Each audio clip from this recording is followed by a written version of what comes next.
इस चैप्टर की स्टार्टिंग वहीं से होती है जहाँ से पिछला चैप्टर एंड हुआ था, जहाँ पर हम लोगों ने देखा था कि जूफेन ने अब सेक्ट लीडर को ओवर पावर करना शुरू कर दिया था और उसने एंड में सेक्ट लीडर को एक पंच भी मारा था और उस पंच से वो उड़ते हुए दूर जाने लगता है और अपने मन में सोचता है मैं एक सोल हार्मोनी लेवल का एक्सपर्ट हूँ। तब भी एक फ्रेश इथेरियल स्टेज के कल्टीवेटर ने मुझे इतने दूर उड़ाकर फेंक दिया, ये तो कम्प्लीटली इम्पॉसिबल है। और हम लोग देखते हैं कि जैसे ही जूफेन पंच मारता है उसके अगले सेकंड ही वो वहाँ से गायब हो जाता है और सीधा सेक्ट लीडर के ऊपर आ जाता है और वो ऐसे हंस रहा था कि जैसे आज सेक्ट लीडर का आखिरी दिन है। और एल्डर्स भी खतरे को देख लेते हैं और बोलते हैं सेक्ट लीडर, लेकिन अब बहुत ही ज़्यादा देर हो चुकी थी क्योंकि जूफेन ने बहुत ही ज़्यादा पावरफुल सा अटैक उस सेक्ट लीडर पर कर दिया था और वो अटैक कोई ऐसा वैसा नहीं था। उस अटैक से सेक्ट लीडर ज़मीन के अंदर घुस जाता है और जहाँ पर अटैक लैंड करता है वहाँ की पूरी ज़मीन टूट जाती है और दूर से ऐसा दिखाई देता है कि ऊपर से कोई रेड कलर की लाइट आई और वहाँ पर पूरी तबाही मचाकर चली गई और सारे एल्डर्स और वेनरेबल्स ऊपर आसमान में उड़ने लगते हैं। ऐसा इसलिए क्योंकि जो जूफेन ने अटैक किया था वो इतना पावरफुल था कि जो ज़मीन पर थे वो बचते ही नहीं और बोलने लगते हैं कि ये कैसे हो सकता है, ये इतना स्ट्रॉन्ग कैसे है कि वो सेक्ट लीडर को पीछे हटने पर फोर्स कर रहा है। तो दूसरा बोलता है इतना ही नहीं, वो तो इथेरियल स्टेज का कल्टीवेटर है।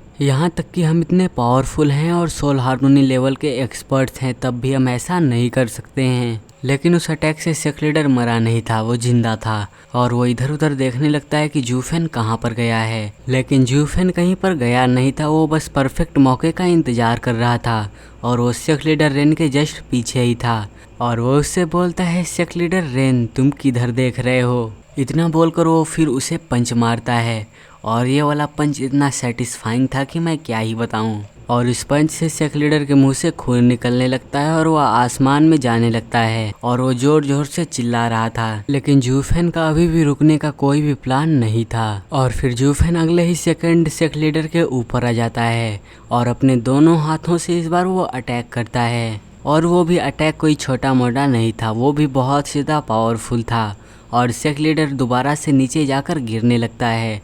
लेकिन जैसे ही वो ज़मीन को टच करने वाला था वैसे ही जूफेन उसके नीचे आ जाता है और फिर वो इतने पंचेस मारता है कि मैं क्या बताऊं। और जूफेन तो सेक्ट लीडर के साथ फाइट भी नहीं कर रहा है, वो तो बस उसके मज़े ले रहा है। और सेक्ट लीडर रेन को भी बहुत ज़्यादा दर्द फील हो रहा था और वो बोलता है अगर ऐसा ही चलता रहा तो मैं मर जाऊँगा और ये बहुत ही ज़्यादा एम्बैरेसिंग भी है। और सेक्ट लीडर फिर अपने लोगों से बोलता है तुम ओल्ड फुल्स कर क्या रहे हो, जल्दी से आओ और इससे फाइट करो। क्या तुम सभी यहाँ पर 1 वर्सेस 1 देखने आए हो? जल्दी करो और अटैक करो। अगर इसके ऊपर डजन सोल हार्मोनी लेवल के एक्सपर्ट्स अटैक करेंगे तब ये भी नहीं बच पाएगा, चाहे कितना भी स्ट्रांग हो, ये हमारे लिए मैच नहीं हो सकता है। तो वेनरेबल्स बोलते हैं सेक्ट लीडर हम आपकी मदद करने के लिए आ रहे हैं। और जब जूफेन उनको आते हुए देखता है तो वो भी सेक्ट लीडर को मारना छोड़ देता है और सीधा उन सोल हार्मोनी लेवल के एक्सपर्ट्स की तरफ जाने लगता है। और एक वेनरेबल जो कि बहुत सीधा सेक्ट लीडर की तारीफ करता था वो बोलता है बहुत ही अच्छा बच्चे,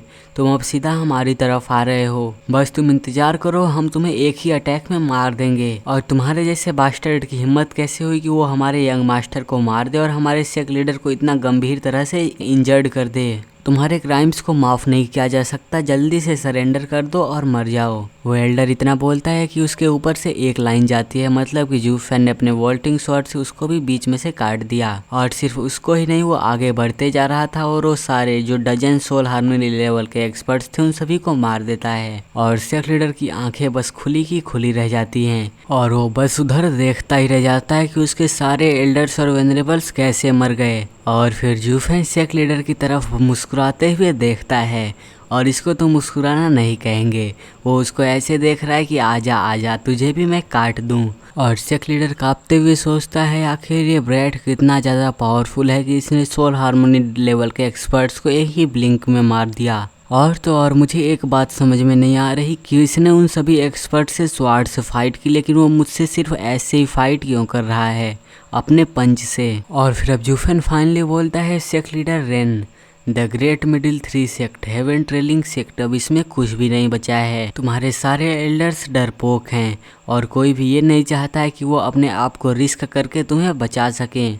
और जिस तरीके से तुम इस सेक्ट को लीड कर रहे हो ये ट्रूली एक फेलियर है। इतना बोलकर जूफेन हंसते हुए सेक्ट लीडर को मारने के लिए जाने लगता है और सेक्ट लीडर वहाँ से भागने लगता है और बोलता है, क्या तुम मेरे पीछे क्यों आ रहे हो? और वो बंच ऑफ ओल्ड फूल्स, वो यूजुअली तो मेरी हमेशा तारीफ करते हैं, लेकिन जब क्रिटिकल मोमेंट आता है तो वो मेरे किसी भी काम के नहीं रहते हैं। इट्स ओवर, अब मैं इस बार सच में मरने वाला हूँ। इस बार मैंने एक ऐसे मॉन्स्टर को उकसा दिया है जिसको कि मुझे नहीं उकसाना चाहिए था। और अब जूफेन सेक्ट लीडर को फिनिश करने ही जा रहा था कि उसको खतरा सेंस होता है और वो तुरंत ही साइड हट जाता है, क्योंकि उसके बगल से एक गोल्डन कलर की बीम जो कि बहुत ज़्यादा पावरफुल थी वो गुजरती है। और वो बीम इतनी पावरफुल थी कि वहाँ का पूरा ग्राउंड उसके एनर्जी के साथ कवर हो जाता है और वहाँ से इतनी रोशनी निकल रही थी कि जूफेन को भी अपनी आँखों को ढकना पड़ता है। लेकिन जब वो सामने देखता है तो वो देखता है कि उस अटैक का इम्पैक्ट इतना था कि वहाँ का पूरा ग्राउंड बीच में से क्रैक हो गया था और वहाँ पर ऐसा लग रहा था कि जैसे कि एक वैली बन चुकी है। और फिर सेक्ट लीडर भी ऊपर देखता है कि उसको किसने बचाया है। तब वहाँ पर आ चुका था हेवन ड्रिलिंग सेक्ट का हाई वेनरेबल और सेक्ट लीडर रेन बोलता है, हाई वेनरेबल, फाइनली आप अपने सेकुलिजन से वापस आ ही चुके हैं। तो हाई वेनरेबल बोलता है, अगर मैं नहीं आया होता तब तुम पहले ही मर चुके होते। सेक्ट लीडर रेन और जूफेन हाई वेनरेबल को देखकर बहुत सीधा गुस्सा हो जाता है, क्योंकि ये वही था जिसने कि एल्डर जीवान को मारा था। और इधर लिखा भी है कि the master killer has appeared, मतलब कि मास्टर को मारने वाला कातिल अब अपीयर हो चुका है। और इसी के साथ ये चैप्टर एंड हो जाता है। और आप लोग मुझे कमेंट करके बताओ कि जूफेन इस हाई वेनरेबल को कैसे मारने वाला है। और एक और चीज़, जो मैं पिछली कुछ वीडियोस अपलोड कर रहा हूँ वो फुल स्क्रीन में नहीं है, तो आप लोग मुझे बताओ कि मुझे फुल स्क्रीन करना चाहिए या फिर जैसा है वैसा ही छोड़ देना चाहिए। और अगर आप लोगों को अगला चैप्टर जल्दी चाहिए तो इस चैनल को सब्सक्राइब करके इस वीडियो को लाइक कर देना और मुझे कमेंट में ज़रूर बताना कि आज का एपिसोड कैसा लगा।